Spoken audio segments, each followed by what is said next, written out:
사랑하는 영락교회 지체들에게 주 안에서 평화 인사를 전합니다. 오늘은 2023년 10월 24일 화요일입니다. 오늘의 묵상 본문은 민수기 31장 1절로 54절까지의 말씀입니다. 오늘 본문 말씀 31장 1절부터의 말씀은 이렇게 시작합니다.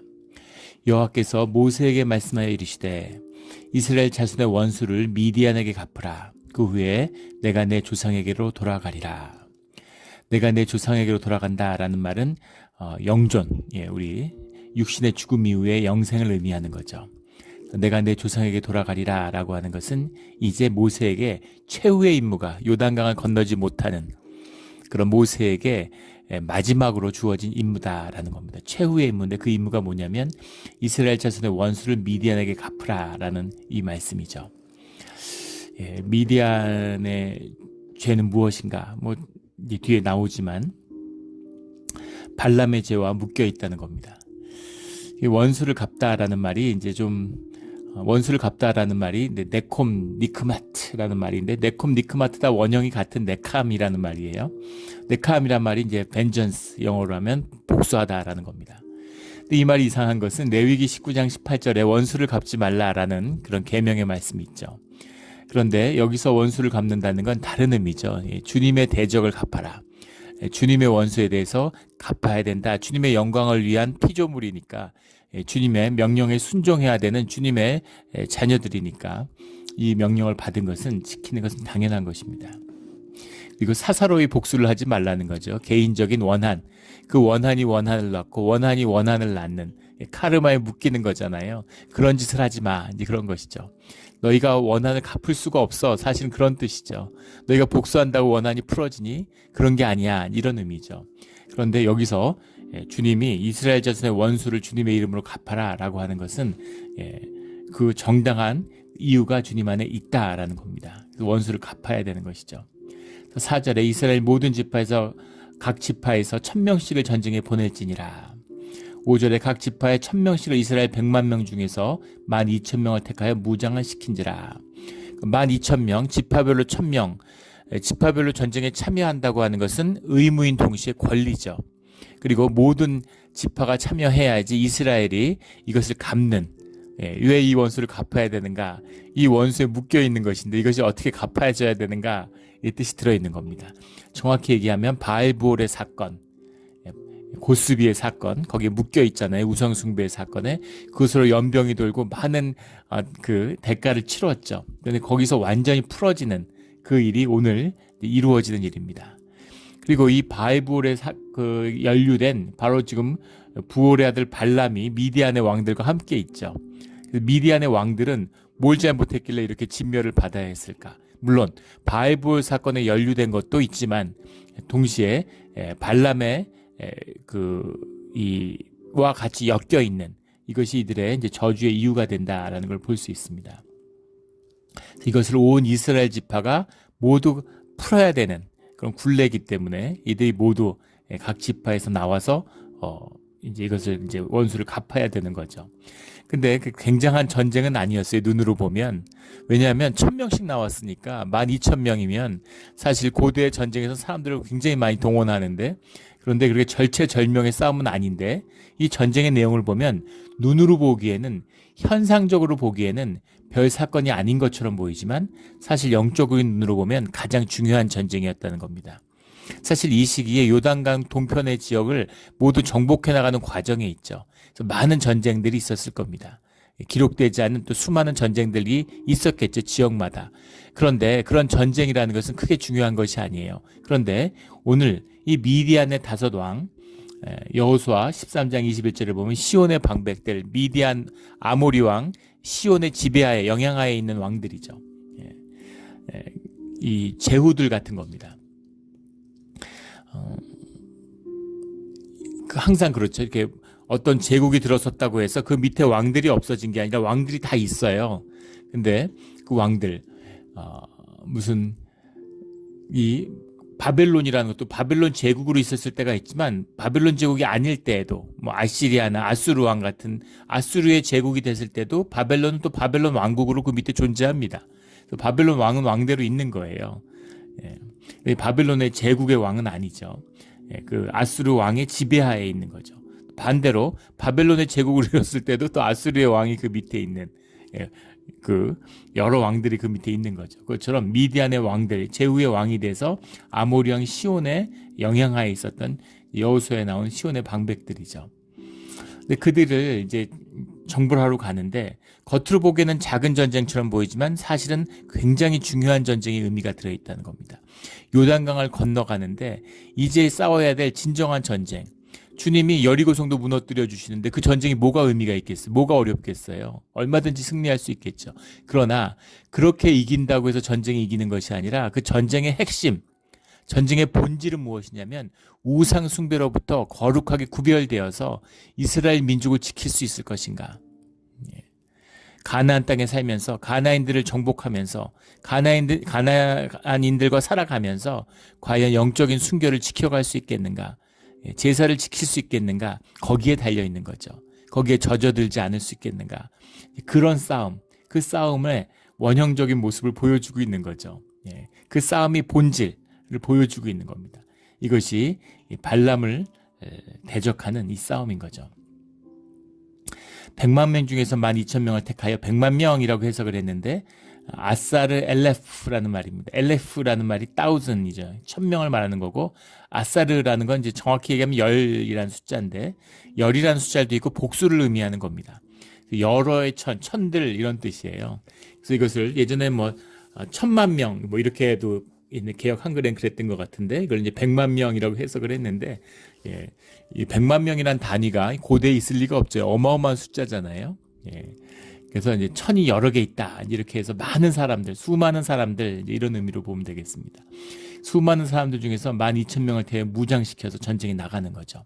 그런데 6절에 모세가 각 지파에 1000명씩 싸움에 보내되 제사장 엘르아살을 비느하스에게 성소의 기구와 신호나팔을 들려서 그들과 함께 전장에 보내매 비느하스는 고스비 사건 때 고스비와 불륜을 저질렀던 그 사람들을 이제 창으로 진멸함으로써 주님의 마음을 돌린 장본인이죠. 그래서 비느하스의 그 의로운 행위 때문에 이 엘르아살 비느하스의 후손들이 영원히 대제사장을 이제 이어받게 된다. 이런 말씀을 받았죠. 축복의 말씀을 받았습니다. 그 비느하스가 이 전쟁에서 이 영적 싸움, 눈에 보이는 싸움이 아니라 눈에 보이지 않는 싸움의 중심에 비느하스를 세우는 거죠. 그의 신실한 마음의 중심을 주님이 아시기 때문입니다. 비느하스에게 성소의 기구와 신호의 나팔을 들려서 보냈다. 이것이 영적인 전쟁이다라는 걸 보여주고 있는 거죠. 그냥 칼로 싸워서 이기고 칼로 싸워서 이겼지만 내용적으로는 질 수도 있죠. 카르타고와 로마의 전쟁. 현상적으로는 로마가 카르타고를 정복했죠. 하니발을 패퇴시키고 그 카르타고를 점령했습니다. 근데 영적으로는 사실은 카르타고가 로마를 정복한 거죠. 카르타고의 그 자본의 지배, 돈의 지배, 상업적인 질서 이게 그대로 로마에 들어가서 사실은 카르타고의 질서가 로마를 지배하게 되는 이제 그런 게 된 거죠. 뭐 그런 건 역사적으로 너무 많죠. 그 카르타고가 사실은 지중해 섬들을 점령하면서 페니키아 이런 걸 이제 점령하면서 그 질서를 받아들여서 카르타고가 강대국이 된 거고 또 그것이 로마를 이제 먹게 되는 거죠. 만주족이 명나라를 무너뜨리고 청나라를 세웠지만 사실은 영적으로는 내용적으로는 본질적으로는 그 만주족이 중화 문명에 흡수된 거죠. 그 중화의 질서 안에 만주족이 이제 흡수되는 먹었지만 먹혀버리는 이렇게 되는 겁니다. 이스라엘도 그렇게 될 수 있는 거죠. 인구가 많지만 가나안에 비해서는 적은데 그 인구들이 넓은 땅에 흩어져 살게 되는 거잖아요. 전쟁으로는 지배할 수 있을지 몰라도 영적으로는 또 거기에 왕성한 우상 숭배가 있는데 거기에 먹혀버릴 수 있는 거죠. 그것과 맞서 싸우는 것이 이 싸움의 본질이다라는 걸 볼 수 있습니다. 그런데 문제는 뭐냐면 성소의 기구와 신호나팔이라 할 때 성소의 기구 우켈레 하코데스라는 말인데 하코데스라는 거는 뭐 코데시 수없이 나오는 홀리라는 말 거룩하다 하는 말이고 우켈레라는 것이 이제 아티클스 영어로 이렇게 해서 번역을 했는데 복수입니다. 성소의 기구와 이렇게 단수를 했는데 사실은 기구들이죠. 예. 성소의 기구가 뭘까요? 예, 성소의 기구가 뭘까? 뭘 들고 나간 걸까? 뒤에 신호의 나팔은 알 수 있죠. 예, 뿔나팔을 갖고 나간 거죠. 그런데 이게 뭘까? 그래서 어떤 사람은 이것이 우밈과 둠밈을 갖고 나간 것이다. 이렇게 주석을 하는 경우가 있습니다. 근데 우밈과 둠밈이었을까? 그렇진 않았을 것 같아요. 우밈과 둠밈이라는 것은 대제사장 복장 안에 들어있는 소품인데 엘르아살이 나간 게 아니라 비느하스가 나갔는데 대제사장 복장을 대제사장이 아닌 사람이 입고 나갔다. 대제사장의 복장은 성막 밖으로 나가지 못하죠. 그래서 전쟁터에 나가는데 대제사장복을 입고 나갔다. 이거는 이제 맞지 않는 것 같습니다. 우밈과 둠밈은 아닐 것이고 법궤를 갖고 나갔다. 법궤를 전쟁터에 가지고 나가는 일들은 있죠. 주님의 승리를 의탁하고 주님의 전쟁이니까 주님의 함께하는 이제 그것을 표상하는 것이고 또 주님의 능력이 함께한다는 것을 이제 서로 각인하는 그런 의식으로서 이제 법궤를 가지고 나간 적은 있습니다. 그런데 복수라고 그랬죠. 복수예요. 그래서 법궤는 단수잖아요. 법궤들이 있는 게 아니니까. 그래서 법궤를 갖고 나갔다면 또 법궤라고 그러지 성소의 기구들 이렇게 얘기하지는 않았겠죠. 그래서 나팔들을 가지고 나간 게 아닌가. 주님의 임재를 상징하는 제단의 나팔들을 가지고 나가서 그것을 이제 함께 불기 위해서 갖고 나간 게 안 불었어도 어쨌든 뭔가 주님이 함께 한다고 하는 어떤 그런 걸 상징적인 그런 어떤 사인을 갖고 나가고 싶었겠죠. 그래서 나팔을 갖고 나갔지 않았을까라고 추측해보지만 문맥만 봐서는 정확히 할 수는 없습니다. 근데 뭔가 성소의 기구들과 신호 나팔을 들려서 비느하스가 같이 간 거죠. 영적인 전쟁이 본질이다라는 거예요. 이 모세의 일이고 모세가 감당해야 할 부분이지만 비느하스가 성소의 기구들을 가지고 가고 그 다음에 군인들이 장교들이 나가서 싸우는 건데 누가 나와 싸웠든 간에 이 모든 영적인 결과 이 전쟁의 성취를 이뤄내야 되는 것은 모세죠. 그 모세에게 주어진 임무인 겁니다. 그리고 모세가 이 일을 잘 이뤄내게 되죠. 이 일을 이뤄내는 것이 결코 쉽지 않은 일이었음이 뒤에 잘 나옵니다. 8절에 7절에 그들이 여호와께 모세에게 명령하신 대로 미디안을 쳐서 남자들을 다 죽였고 남자를 죽였다라는 건 전쟁에 나온 남자를 죽였다는 얘기겠죠. 그 죽인 자 외에 미디안의 5왕을 죽였으니 미디안의 왕들은 에위와 레겜과 스루와 후루와 레바이며 그리고 또 부올의 아들 발람을 칼로 죽였더라. 이게 핵심인 거죠. 부올의 아들 발람. 주님의 예언을 지키고 근데 발람의 끝이에요. 이 죽음이라는 걸 통해서 그 사람의 진실, 본질이 드러나게 되어 있는 거죠. 발람의 이야기만 들어보면 발람은 하나님의 음성을 듣는 자고 하나님의 축복을 전하는 자고 그리고 하나님의 명령에 거스르는 걸 끝까지 거절하는 이제 그런 사람처럼 보이잖아요. 그런데 하나님이 가지 말라고 했는데 결국은 갔죠. 그리고 고향으로 돌아가라 그랬는데 돌아가지 않았습니다. 그리고 어디를 갔냐면 미디안의 왕들을 따라갔죠. 미디안의 왕들 사이에서 자기의 영향력이 먹히는데 자기의 저주의 힘이 먹히고 받아들여지는 곳에서 뿌리를 내리고 거기 살고 있었던 것이죠. 이것이 부올의 아들 발람의 최후입니다. 겉으로 보면 너무 신실해 보여요. 주님의 음성을 듣고 주님의 일을 하고 주님의 일을 어기지 않는 처럼 보이지만 길게 보면 긴 호흡에서 보면 결국 주님의 말에 모두 불순종하는 자라는 거죠. 왜 불순종할까요? 하나님의 권세도 알고 하나님의 그 축복의 힘도 아는 자인데 주님을 떠나지도 않는 자인데 왜 이런 행동을 불순종의 삶을 계속 살게 될까요? 돈을 좋아하기 때문인 거죠. 돈을 주고 자기를 높여주고 권세와 돈을 주는 자리로 따라가는 겁니다. 그래서 우리 교회 그 신약에 나오는 계시록에 나오는 발람의 무리들 발람의 무리들이라는 것이 종교인을 의미하는 거죠. 가장 영적으로 보이는 것 같지만 가장 속된 사람들이죠. 하나님을 따라가지 않기 때문에 하나님의 이름을 팔기 때문에 결국 가장 나쁜 최악의 대적의 무리들이 되는 겁니다. 제일 나쁜 것이죠. 제일 나쁜 거예요. 도둑들이 있는데 자기 신분을 숨기고 도둑과 강도질을 합니다. 근데 뭐 이런저런 직업들을 갖고 있어요. 그 중에 제일 나쁜 사람이 어떤 사람일까요? 만약에 경찰이나 뭐 검사, 검찰 수사관 이런 걸로 속이고 있다면 최악이 되겠죠. 그런 겁니다.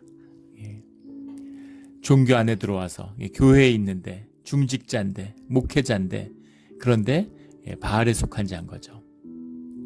이것이 발람의 무리들, 발람을 따르는 자들 이런 뜻입니다. 그런 사람들이 많잖아요. 종교인들. 예수님 시대에 종교인들 한없이 신실해 보이고 좋은 일 많이 하고 막 금식하고 기도하고 성경을 막 암송하고 그런데 예수님의 말씀에 아랑곳하지 않는 거예요. 자기 의를 높이고 나를 높이고 내 경험 안에서 하고 내 뜻대로 하고 이런 거죠. 내 마음에 안 들면 그러면 예수님도 죽이려고 그러는 거죠. 아픈 사람을 고쳐줬는데 그런데 안식일을 어겼다고 시비를 거는 자들 그런 자들이 되는 겁니다. 이 종교인들의 모습 발람의 무리들이죠. 주님이 제일 싫어하는 절대 용서받지 못할 그런 자들입니다. 이것이 발람이고 발람의 최후죠. 그리고 발람과 함께 묶여있던 발람의 카운셀링을 받아서 우상숭배를 하는 그런 미디안의 다섯 왕들 그들의 왕국들이 모두 최후를 맞게 됐다. 절대 이런 우상숭배와 주님의 자녀들은 함께 할 수 없는 거죠. 레드라인 같은 겁니다. 이걸 넘으면 안 돼요. 그래서 그들이 노력했는데 노력한 걸 엄청나게 가져왔죠. 엄청난 이 오늘 본문에 봐도 어마어마합니다. 소나 양이나 가축, 양떼, 재물 이런 게 엄청났겠죠. 고대에는 지금보다 전쟁이 훨씬 더 많았습니다. 빈번했죠. 그 전쟁이 오히려 줄고 있어요. 지금도 이제 세계대전 이런 건 안 나죠. 여러 가지 이유 중에 있는데 너무 파괴적이고 무기들이. 다 패배자가 되기 때문이죠. 핵탄두 같은 게 대표적이잖아요. 핵이 없었으면 이미 큰 전쟁, 세계대전 여러 번 났겠죠. 그런데 고대에서는 로마의 성장, 로마가 제국이 되는 과정을 보면 정확히 알 수 있습니다. 어떤 상업적인 거래, 어떤 농업적인 그런 결과물보다도 전쟁을 해서 약탈하는 게 훨씬 더 버는 게 많아요. 그러니까 이제 자꾸 전쟁을 하는 거죠. 전쟁을 하면 노력을 할 뿐만 아니라 노예 노동을 또 이렇게 이제 가져오게 되니까 그것이 이제 부흥의 이유가 되는 겁니다. 근데 이스라엘에게 있어서는 단순히 그런 걸 위한 싸움이 아니잖아요. 미디안의 전쟁의 본질은 그런 게 아니었다는 겁니다. 그래서 그 15절에 나오는 14절에 모세와 군대의 지휘관 곧 싸움에서 돌아온 천부장들과 백부장들에게 노하니라. 모세가 노한 거예요. 전쟁을 했는데 그런데 그 남자들도 일부 데려오고 또 여자들도 다 살려두었던 것이죠. 노예 노동을 하면 좋은 걸 아니까 애굽에서 노예로 있었는데 노예 노동의 유익을 얼마나 잘 알겠습니까? 그들을 잡아오고 이것저것 날취한 걸 가져와서 좋았겠죠. 16절에 보라 이들이 발람의 꾀를 따라 이스라엘 자손을 부올의 사건에서 여호와 앞에 범죄하게 하여 여호와의 회중 가운데 연병이 일어나게 하였느니라. 단순한 여성들이 아니라 이 이제 바알부올의 사건, 바알 숭배 가운데 음란의 축제에 참여하는 자들이라는 겁니다. 마약을 한번 한 사람은 절대 마약을 끊지 못한다고 그러죠. 마약 중에 그렇게 세지 않은 코케인 같은 것은 마약 중에 사실 그렇게 큰 센 마약도 아니라 그러죠. 요즘 기준에서 보면. 그런데 코케인을 단 한 번만 대학생들 대학 가서 학생들이 신입생 환영회 같은 거 하고 대학에서 파티하면 코케인 같은 걸 쭉 깔아놓고서 코케인을 맛본다 그래요. 고등학교 때는 마리화나, 대학생 때는 코케인 이게 공식이랍니다. 그런데 코케인을 단 한 번만 흡입해도 흡입하면 그 효과가 2시간에서 한 4시간 정도 간다 그러죠. 그런데 코케인을 단 한 번 흡입하고 단 한 번인데 그것이 회복되는데 4년이 걸린대요. 뇌가 치명적인 손상을 입는데 그런데 2주 안에 3번만 하면 영원히 치유가 안 된답니다. 영원한 손상, 뇌가 영원히 손상된대요. 그 뒤부터는 어떤 거냐면 마약을 하지 않아도 참고 있는 거지 기본적으로는 중독 상태라는 거죠. 무서운 거죠. 담배를 못 끊는다고 하잖아요. 코케인보다 담배가 중독이 더 세다는 거 아닙니까? 담배를 끊었다는 사람들은 담배를 참고 있는 거지 담배를 끊을 수가 없다는 거예요. 해밍웨이가 그런 얘기를 했다 그러죠. 세상에서 제일 쉬운 게 담배 끊는 거라고. 자기는 매일 담배를 끊었다. 뭐 이런 이야기를 했다고 합니다. 무서운 거죠. 거의 묶이는 거예요. 참고 있는 거지 본질적으로 묶여 있는 겁니다. 영적으로는 묶여 있는 것이죠. 바알의 축제 가운데 이 음란의 축제, 물론 이 역사적으로 보면 이 축제는 이제 마약도 깊이 연관되어 있습니다. 마리아나나 광대버섯, 애굽에 있었던 미이라들 중에서 거의 3분의 2가 마약 중독 상태라는 거 아니에요? 마약이라고 하는 뿌리 깊죠. 우상숭배와 맨정신에 수백 명이 혼음을 하고 막 아주 그런 걸 하겠습니까? 음란함에 아주 극치잖아요. 집단적인 수천 명의 성행위를 하는 이게 맨정신에 되겠어요? 물론 술도 큰 도움을 주겠죠. 이제 그런 축제를 경험한 사람들인데 그런 사람들을 데려와 이거죠. 그걸 고스비의 사건이라고 부르잖아요. 바알부올의 사건을. 그때 너희들이 당해봤으면서 또 그래? 이런 거죠. 그 여자들 데려서 같이 살면 너희들이 결국 거기에 빠져드는 걸 몰라? 이런 겁니다. 그래서 남자와 동침하여 사내를 아는 여자를 다 죽여라 라는 건 바알부올에 엮인 사람들을 모두 정리해야 된다. 우상숭배를 끊어. 너희 이거 정리 못하면 못 끊는다. 근데 사실 이 여자들을 죽이는 게 쉬웠겠어요? 이게 얼마나 어려운 도전이었을까 하는 것을 보여주는 거죠. 19절에 너희는 이랫동안 진영 밖에 주둔하라. 누구든지 살인자나 죽임을 당한 사체를 만진 자는 셋째 날과 일곱째 날에 몸을 깨끗하게 하고 너희도 포로도 깨끗하게 할 것이며, 우리 19장에 나왔던 두 번의 정결의식이죠. 참회와 구원의 뜻이 담겨있는 이 의미는 뭐겠어요? 일주일 동안 밖에 있는다고 정결해집니까? 물로 씻는다고 정결해지나요? 우리 23절에 가면 불에 견딜 만한 모든 물건은 불을 지나게 하라. 그리하면 깨끗하려니와 정결하게 하는 물로, 이게 암소 태운 재를 섞은 물이잖아요. 암소 태운 재로 물로 뿌리면 깨끗하게 됩니까? 깨끗해진다는 거죠. 불로 견디지 못할 것은 물을 지나게 할 것이니라. 이것을 깨끗하게 할 수 있는 분은 주님밖에 없는 겁니다. 그 주님이 그것을 깨끗하게 해주시겠다고. 주님이 깨끗하게 해주시겠다는 게 뭐예요? 주님이 그것을 깨끗하게 정결한 것으로 받아들여 주신다는 겁니다. 그리고 주님이 그 정결을 우리 삶 가운데 주장하여 주신다는 거죠. 이 의미는 어떤 무슨 상징적인 종교적인 의미만 가지는 것은 아니에요. 주님만이 그것을 정결하게 해줄 수 있는 능력이 있으신 분이죠. 예전에도 몇 번 나눈 적이 있었던 것 같은데, 오래전에 제가 교회에서 만났던, 한국에서 섬겼던 자매도 그런 자매가 있었어요. 음악하는 자매입니다. 근데 술, 담배, 음악하고 온 자매니까 술, 담배 많이 하고 또 굉장히 그 예술하는 사람들이 또 그런 자유분방한 삶을 즐겨서 굉장히 이제 성적으로도 자유롭게 살고 그랬다는 거예요. 그래서 음악하고 이제 이런 생활을 보냈는데,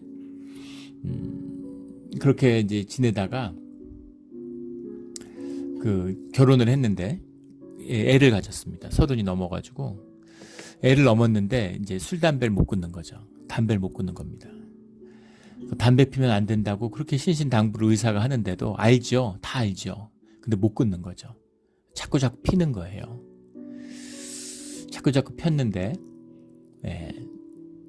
애가 낳았는데 애가 이제 장애우를 낳았습니다. 그러니까는 이제 그 스스로에 대한 원망과 아픔이 얼마나 크겠어요.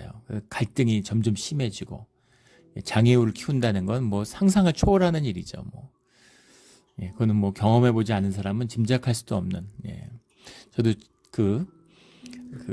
친한 예전에 이제 친하게 지냈던 그런 같이 공부했던 동문 목사님이 장애우를 이제 자녀를 갖고 있습니다. 그래서 그 어려움을 이제 가까이서 지켜봤는데 정말 상상을 초월해요. 이건 뭐라 말할 수가 없습니다. 그래서 그 아이보다, 발달 장애가 있는 아이인데 그 아이보다 하루만 더 살았으면 좋겠다. 그게 매일 기도의 제목이라고 그러더라고요. 진짜 가슴 아픈 얘기죠. 그 아이를 두고는 눈을 못 감는 거죠. 근데 그 자매가 이제 결국 이혼을 했습니다.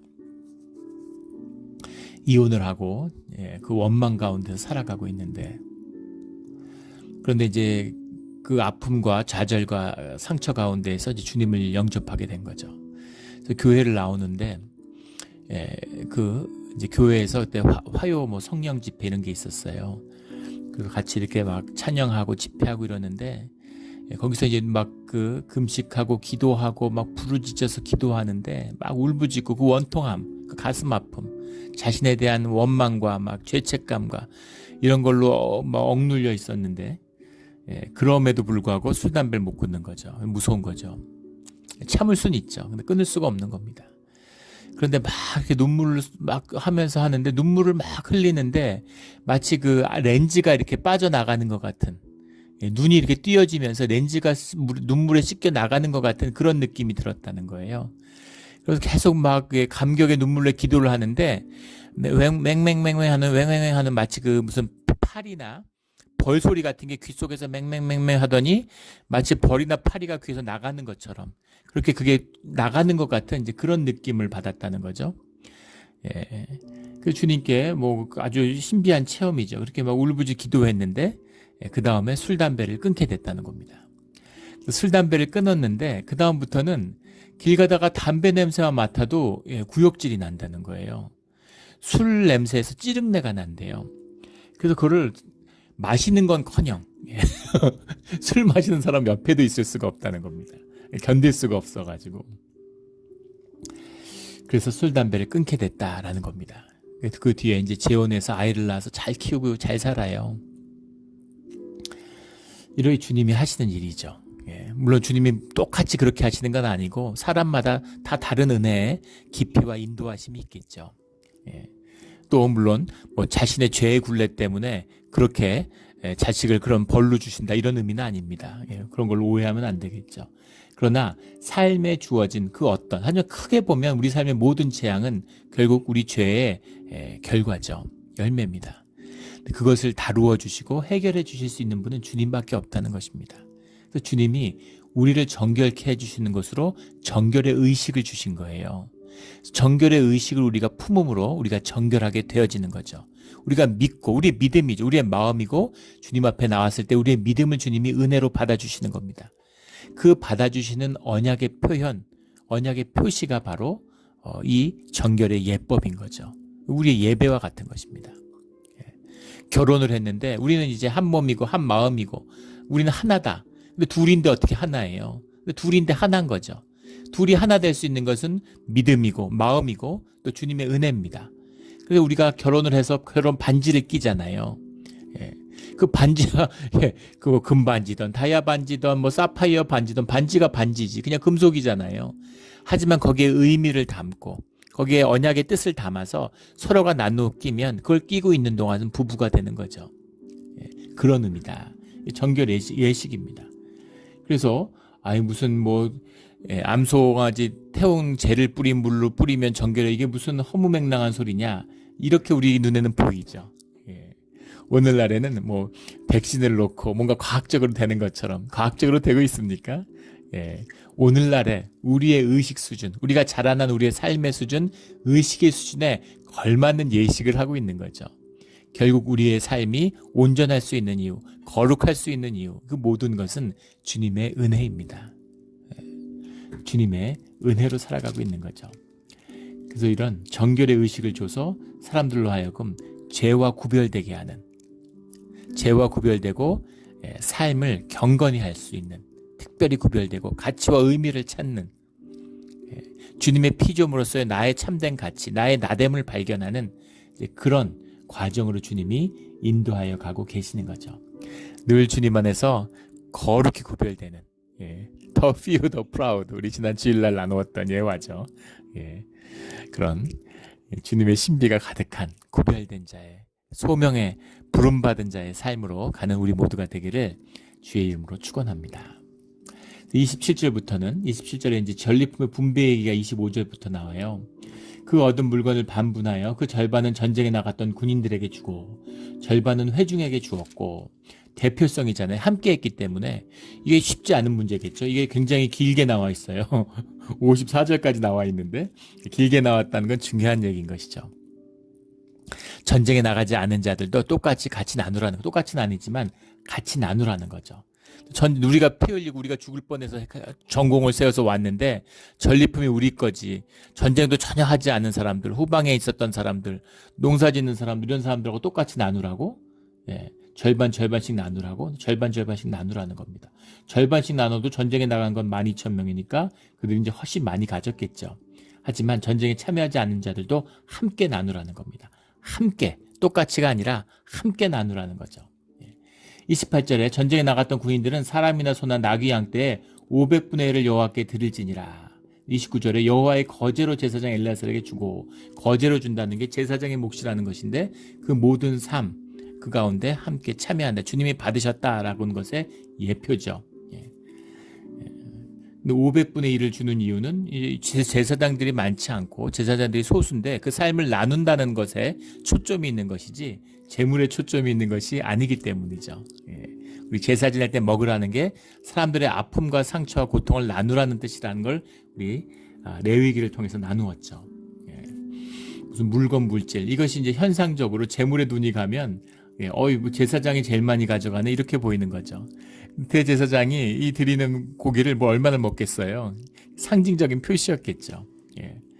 그런데 이것이 어쨌든 주님이 받으셨다, 이 모든 것을 주님의 것이다 라는 뜻이 들어있는 겁니다. 이것이 뭐 전리품이고 좋은 것이고 무슨 상가 같은 것이냐, 그런 의미도 일부 있을 수 있겠지만은 본질적으로서는 이것이 피를 묻힌 아픔이고 삶의 고통이잖아요. 전쟁에 나가서 죽은 사람도 있을 수 있고, 또 피를 흘린다는 것, 싸움을 한다는 것, 사륙을 한다는 게 얼마나 쉽지 않은 일이겠습니까? 근데 그 모든 아픔과 상처를 주님의 이름으로 품는다라는 뜻이 들어있는 거죠. 이것이 거제의 참된 의미다라는 겁니다. 50분의 1을 가져다가 여호와의 성막을 맡은 레위인에게 주라. 그래서 그것을 다 함께 나누는데 오늘 말씀해 보면 40절에 사람이 16,000명이라. 그 중에서 여호와께 곡물로 드린 자가 32명이니, 노예 노동을 정당화하는 것이 아니라 여성들 중에서 그런 우상 제물에, 우상 숭배에 함께하지 않았던 자들, 그 여성들은 데려오라는 것. 다 주님의 백성이잖아요. 주님의 피조물이고 아이들은 데려오라는 거죠. 우상 숭배에 물들었던, 미디안의 우상 숭배에 물들었지 않은 자들은 다 이스라엘에 대해서 함께 살아가는 거죠.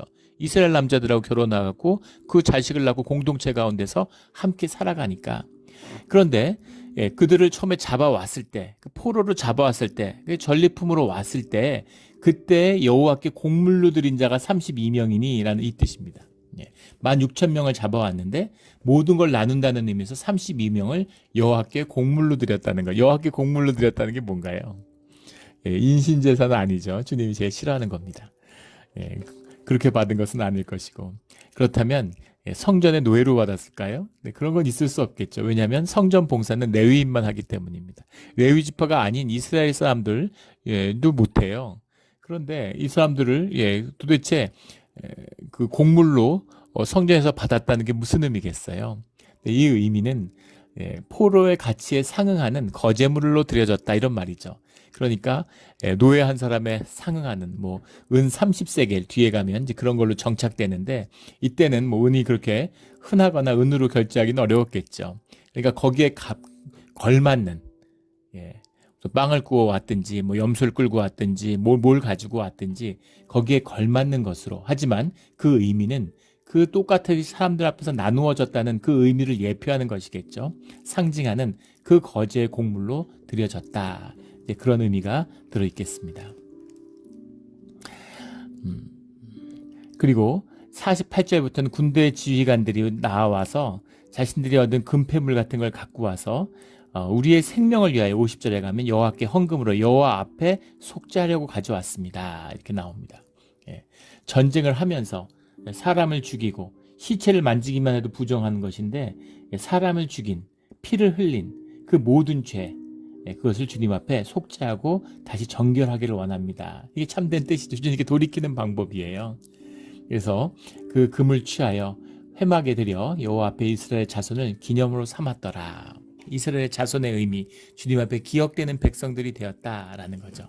그래서 모세가 자신에게 주어진 최후의 임무를 아주 잘 해결하게 되는 겁니다. 주님의 뜻에 합당하게 주의 사명을 받은 사명자죠. 보이는 것과 보이지 않는 것은 굉장히 다를 수 있어요. 예, 우리 지난주 주일날 저한테는 이제 몇 가지 사건들이 있었는데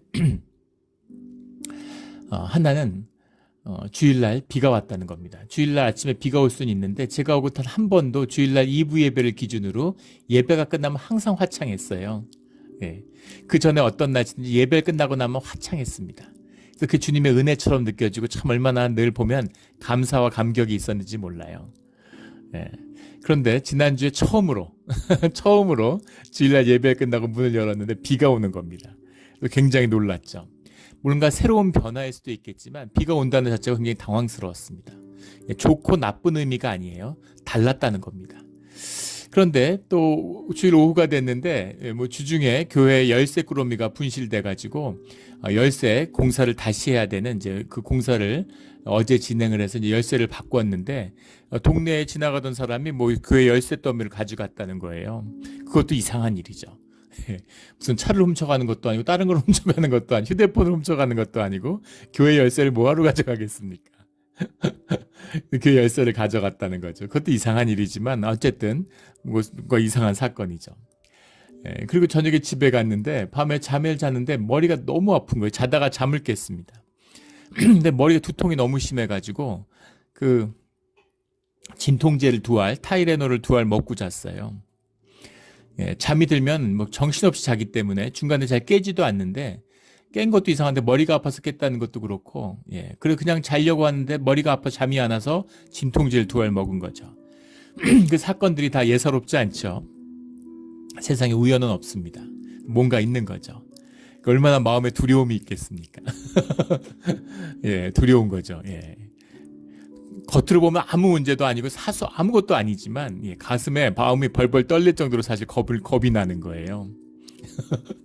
그러니까 오늘 새벽 기도를 하는데 얼마나 새벽 기도를 아주 간절하게 했겠습니까? 간구의 기도를 드리는 일이 많지 않은데 자비를 베풀어 주시고 긍휼을 베풀어 달라고 주님께 간구의 기도를 드리는 거죠. 뭔가 드러나고 뭔가 나타난 다음에 기도를 하면 늦은 거죠. 나타나기 전에, 보이기 전에 아직 좋은 건지 나쁜 건지 알 수 없어요. 나빠 보이지만 좋은 것일 수도 있고 좋아 보이지만 나쁜 것이 될 수도 있습니다. 그것을 정하는 것이 주님의 섭리고 은혜고 우리의 기도입니다. 그것이 그리심산의 축복이 될지 에발산의 저주가 될지 우리가 세겜에서 서 있는 거죠. 주님의 은혜와 자비와 긍휼을 간구하는 것이에요. 우리 기도의 자리입니다. 그래서 기도해야 돼요. 기도해야 됩니다. 교회가 함께 모여 기도해야 되는 참된 뜻이죠. 미디안과의 전쟁. 어떻게 보면 사소한 싸움일지 모르지만 이 싸움이 굉장히 중요한 전쟁이고 중요한 싸움인 거죠. 영적으로는. 가나안 전쟁의 본질과도 같은 것입니다. 이 싸움을 모세가 완수한 것이죠. 우리 이런 보이지 않는 전쟁, 영적인 전쟁에서 주님의 이름으로 승리하는 우리 모두가 되기를 주의 이름으로 축원합니다. 아멘. 기도드리겠습니다. 하나님 아버지 감사합니다. 귀한 말씀 주시니 감사합니다. 우리가 눈에 보이는 것이 아니라 보이지 않는 본질이 더 중요한 것임을 잘 압니다. 우리 안에 있는 참된 빛, 생명의 빛을 꺼지지 않는 우리가 세상에 살면서 돌로 변해가는데 그것을 다시 정금으로 돌릴 수 있는 우리의 예배, 우리의 교회가 되게 하여 주시옵소서. 영적 전쟁의 승리함으로 우리의 순결한 영적 본질이 실제화되는 그런 거룩하고 순결한 삶을 살아가는 세상과 구별되는 주님의 복된 자녀가 되게 하여 주시옵소서. 감사하며 예수 그리스도의 이름으로 기도드렸습니다. 아멘.